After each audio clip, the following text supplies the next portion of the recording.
Bonjour et bienvenue. Aujourd'hui, on va plonger au cœur d'une entreprise pour prendre son pouls. On va parler de son équilibre financier. C'est vraiment ce qui nous dit si elle est en pleine forme ou si elle est en difficulté. Alors voilà le programme.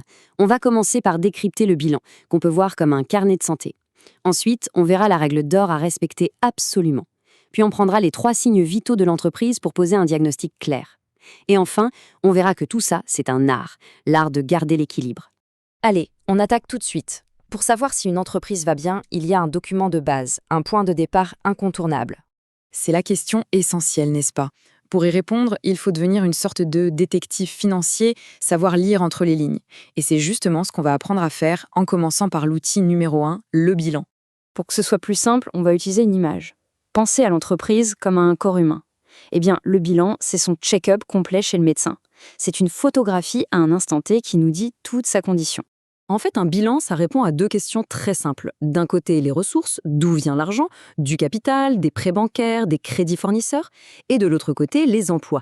Qu'est-ce qu'on a fait de cet argent? On a acheté des machines, des bâtiments, du stock. C'est aussi simple que ça. L'origine et l'utilisation. Bon, mais pour que cette structure tienne la route sur le long terme, il y a une règle, une seule, mais elle est fondamentale. On l'appelle la règle d'or de l'équilibre financier. C'est elle qui garantit la solidité de l'édifice. Pour bien comprendre cette règle, il faut affiner un peu notre bilan. On va le couper en 4. D'un côté, ce qui est fait pour durer, ce qui est stable, les bâtiments, les machines, le capital.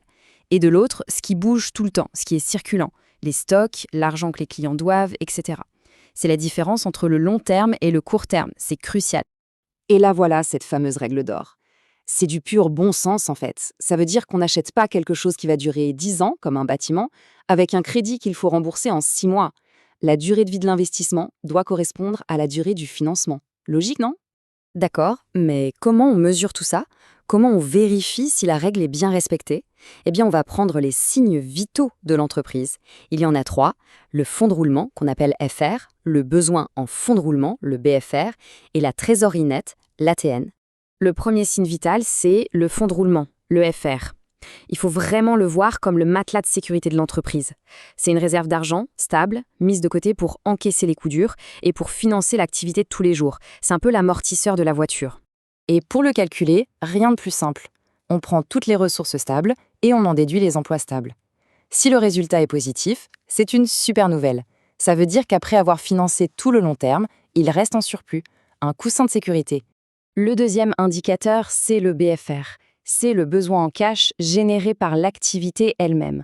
Pour faire simple, c'est l'argent qui est dehors. C'est le décalage permanent entre le moment où on paie nos fournisseurs et le moment où nos clients nous paient. Regardez ce cycle. On achète, donc l'argent sort. On produit, on stocke, puis on vend, souvent à crédit. Et là, il faut attendre d'être payé pour que l'argent rentre. Pendant tout ce temps, eh bien, il y a un besoin de cash pour faire tourner la machine. C'est ça, le BFR. Le calcul est tout aussi logique.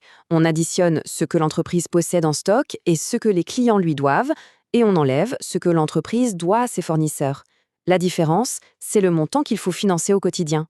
Et on arrive au 3e et dernier signe vital, la trésorerie nette. C'est le résultat final, le thermomètre. Une fois qu'on a tout pris en compte, le coussin de sécurité et le besoin de l'activité, qu'est-ce qu'il reste vraiment sur le compte en banque? On est dans le vert ou dans le rouge? Maintenant, on a nos 3 mesures. Il ne reste plus qu'à les assembler pour poser le diagnostic final. C'est là que tout prend son sens.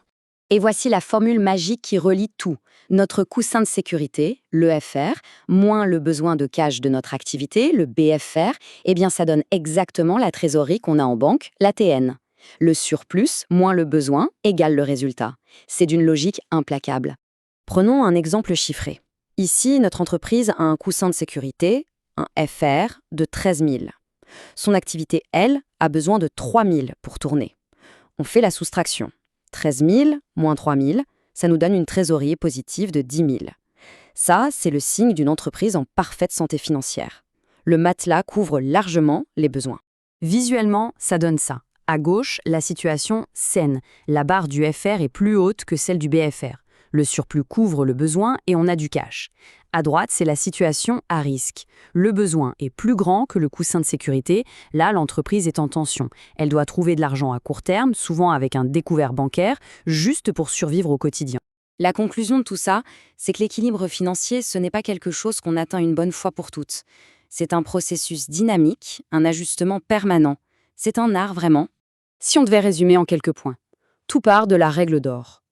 Ensuite, le FR, c'est le matelas. Le BFR, c'est l'appétit de l'entreprise. Et une entreprise en bonne santé, c'est une entreprise où le matelas est toujours plus épais que l'appétit. Si ce n'est pas le cas, la trésorerie passe dans le rouge et c'est le premier signe d'alerte. On a vu comment poser un diagnostic, mais ça soulève une autre question, encore plus intéressante peut-être. Une fois qu'on connaît l'état de santé, comment on agit? Quels sont les leviers pour améliorer cet équilibre au jour le jour? Et ça, c'est tout le métier de la gestion financière.